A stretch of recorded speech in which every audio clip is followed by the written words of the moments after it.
Seven sister রয়েছে সেটাকে বাংলাদেশ থেকে ভারত থেকে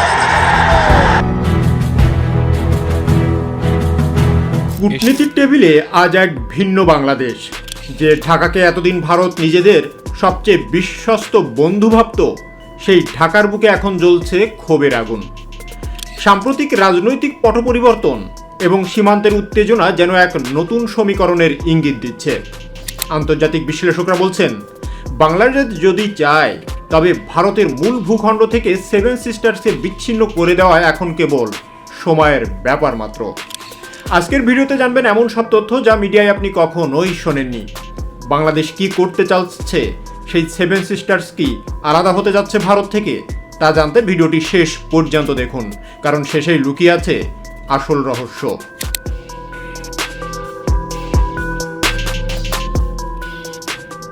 ঢাকা কি সত্যি এমন কোনো গোপন ম্যাপ করছে?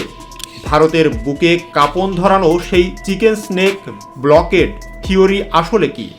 কেন বলা হচ্ছে যে সেভেন সিস্টার ইস্যুতে এবার ভারতের ঘুম হারাম হতে চলেছে? সম্প্রতি আওয়ামী লীগের নেতাকর্মীদের আশ্রয় দিয়ে রাখলে সেভেন সিস্টার্সকে ভারত থেকে আলাদা করে দেওয়া হবে বলে ঘোষণা দিয়েছে জাতীয় নাগরিক পার্টির দক্ষিণ অঞ্চলের মুখ্য সংগঠক হাসনাত আবদুল্লাহ। গত সোমবার কেন্দ্রীয় শহীদ মিনারে তিনি এই ঘোষণা দিয়েছেন। এ সময় হাসনাত আবদুল্লাহ বলেন, যারা আমার দেশের সার্বভৌমত্ব, ভোটাধিকার, মানবাধিকার, এদেশের সন্তানদের বিশ্বাস করে না, তাদের আশ্রয় ট্রেনিং দিয়ে সন্ত্রাসী কার্যক্রম করতে উস্কে দিচ্ছেন। আমরাও বলে দিচ্ছি, আপনাদের থেকে যারা স্বাধীনতা চায় তাদেরও আশ্রয় দিয়ে সেই সেভেন সিস্টার্সকে ভারত থেকে বিচ্ছিন্ন করে দিব। তিনি আরও বলেন, যারা এখনও দিল্লির তাবেদারি করছে তাদের বলছি, আপনাদের বিরুদ্ধে লড়াই করে আমরা তৃতীয় স্বাধীনতা অর্জন করব। শুরুতেই বোঝা দরকার ভারতের দুর্বলতাটা ঠিক কোথায়। ভারতের মূল ভূখণ্ডের সাথে অরুণাচল প্রদেশ, আসাম, মেঘালয়, মণিপুর, মিজোরাম, নাগাল্যান্ড এবং ত্রিপুরা, এই 7টি রাজ্যের যোগাযোগের একমাত্র স্থলপথ হল শিলিগুড়ি করিডর। ভৌগোলিকভাবে এটি চিকেন স্নেক বা মুরগির ঘাড় নামে পরিচিত। এই করিডরের এক পাশে নেপাল, অন্য পাশে ভুটান এবং ঠিক নিচেই বাংলাদেশের সীমান্ত। জায়গাটি এতটাই সরু যে কোনোভাবে যদি এই 22 কিলোমিটার পথ বন্ধ করে দেওয়া যায় তবে ভারতের বাকি অংশ থেকে উত্তর পূর্বাঞ্চল বা সেভেন সিস্টার্স সম্পূর্ণ বিচ্ছিন্ন হয়ে যাবে। আর এই জায়গাটিতেই বাংলাদেশের ভৌগোলিক অবস্থান ভারতের জন্য সবথেকে বড় মাথা ব্যথার কারণ।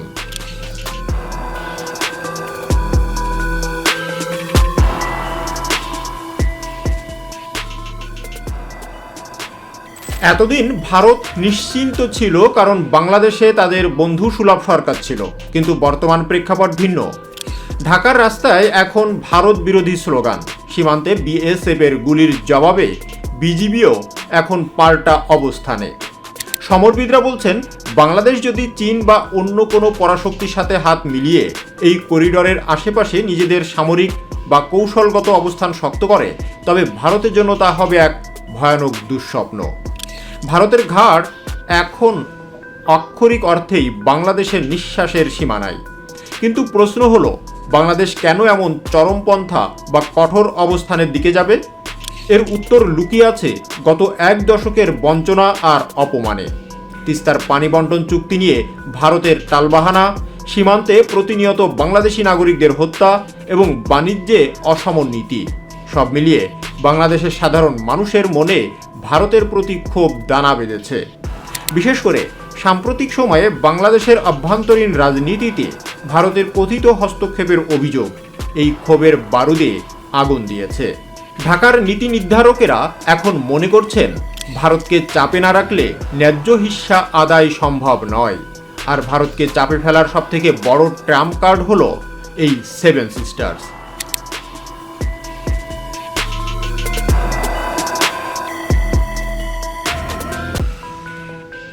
এখানেই প্রবেশ করছে ড্রাগন বা চীন। চীন অনেক আগে থেকেই অরুণাচল প্রদেশকে নিজেদের দাবি করে আসছে। শিলিগুড়ি করিডরের কাছেই ডোকলামে চীন ও ভারতের সেনাদের মুখোমুখি অবস্থান আমরা দেখেছি। এখন যদি বাংলাদেশ চীনের সাথে কৌশলগত মৈত্রী আরও গভীর করে, এবং চীনের সামরিক বা অর্থনৈতিক প্রজেক্টগুলোকে উত্তর সীমান্তে জায়গা করে দেয়, তবে ভারতের জন্য তা হবে মরার উপর খাড়ার ঘা।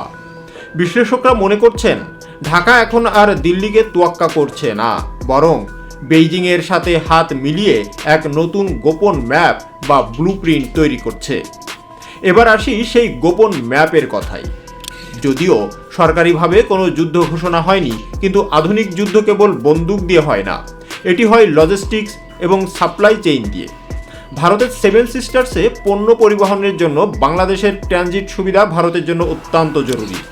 আগরতলা থেকে কলকাতা বাংলাদেশের ভিতর দিয়ে গেলে সময় লাগে মাত্র কয়েক ঘন্টা, আর ঘুরে গেলে লাগে কয়েক দিন।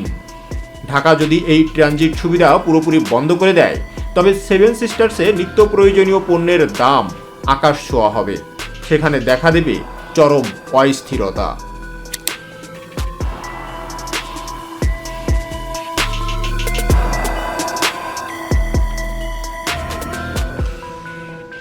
সেভেন সিস্টার্সের রাজ্যগুলোতে এমনিতেই স্বাধীনতার দাবিতে বহু বছর ধরে বিচ্ছিন্নতাবাদী আন্দোলন চলছে। উলফা, NSCN এর মতো সংগঠনগুলো ভারতের কেন্দ্রীয় সরকারের বিরুদ্ধে লড়ছে। ভারতীয় গোয়েন্দাদের দীর্ঘদিনের অভিযোগ, একসময় এই বিদ্রোহীরা বাংলাদেশে আশ্রয় পেত। মাঝখানে তা বন্ধ থাকলেও বর্তমান উত্তেজনার সুযোগে যদি বাংলাদেশ সেই কৌশলগত নীরবতা ভেঙে দেয় এবং বিদ্রোহীদের পরোক্ষ সমর্থন বা চলাচলের সুযোগ দেয়, তবে সেভেন সিস্টার্সকে ধরে রাখা ভারতের জন্য অসম্ভব হয়ে পড়বে। বাংলাদেশের এই সাইলেন্ট ওয়ার বা নীরব যুদ্ধই হলো সেই গোপন ম্যাপ, যা কোনো মিসাইল ছাড়াই ভারতকে দ্বিখণ্ডিত করার ক্ষমতা রাখে। ভারত কি চুপ করে বসে আছে? একদমই না। দিল্লি খুব ভালো করেই জানে তাদের দুর্বলতা কোথায়। গত কয়েক বছরে শিলিগুড়ি করিডরের ভারত ব্যাপক সেনা মোতায়েন করেছে। সেখানে S-400 মিসাইল সিস্টেম বসানো হয়েছে। কিন্তু ভারতের ভয়ের জায়গা অন্যখানে। ভারত যদি পাকিস্তানের সাথে সীমান্তে ব্যস্ত থাকে এবং একই সময়ে চীন লাদাখে আগ্রাসন চালায়, তখন বাংলাদেশের দিক থেকে যদি অসহযোগিতা বা ব্লকেড আসে, তবে ভারতকে একসাথে আড়াই ফ্রন্টে যুদ্ধ করতে হবে। আর ঠিক এই জায়গাতেই বাংলাদেশের ভৌগোলিক অবস্থান গেম চেঞ্জার।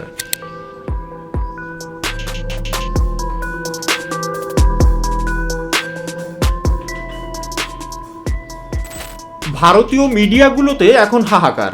তারা বুঝতে পারছে বাংলাদেশকে অবজ্ঞা করার দিন শেষ। শেখ হাসিনা সরকারের পতনের পর ভারত তাদের সবথেকে বড় মিত্রকে হারিয়েছে। এখনকার ঢাকা দিল্লির চোখের দিকে চোখ রেখে কথা বলে। ভারতের নিরাপত্তা বিশ্লেষক ভারত করনাথ বা ব্রাহ্ম চেলানি এর মতো বিশেষজ্ঞরা বহুবার সতর্ক করেছে যে শিলিগুড়ি করিডর রক্ষা করতে হলে ঢাকাকে খুশি রাখা ছাড়া ভারতের কোনো বিকল্প নেই। কিন্তু বর্তমান পরিস্থিতিতে মনে হচ্ছে সেই সুযোগ ভারত হারিয়ে ফেলেছে। তাহলে শেষমেশ কি ঘটতে যাচ্ছে? বাংলাদেশ কি সত্যি সেভেন সিস্টার্সকে ভারত থেকে আলাদা করে দেবে? বাস্তবতা হলো সরাসরি যুদ্ধ কোনো দেশের জন্যই মঙ্গলজনক নয়। বাংলাদেশ হয়তো এখনই ভারতের বিরুদ্ধে কোনো সামরিক অভিযানে যাবে না, কিন্তু ঢাকা এখন যে কৌশল নিয়েছে তা হলো স্ট্র্যাটেজিক লেভারেজ বা কৌশলগত সুবিধা আদায়। সেভেন সিস্টার্সকে আলাদা করার এই হুঁশিয়ারি বা ভয় দেখিয়ে বাংলাদেশ তিস্তার পানি আদায় করতে পারে, সীমান্তে হত্যা বন্ধ করতে বাধ্য করতে পারে এবং বাণিজ্যে নিজেদের শর্ত মানাতে পারে। অর্থাৎ সেভেন সিস্টার্স এখন বাংলাদেশের হাতে জিম্মি এক ত্রুপের তাস।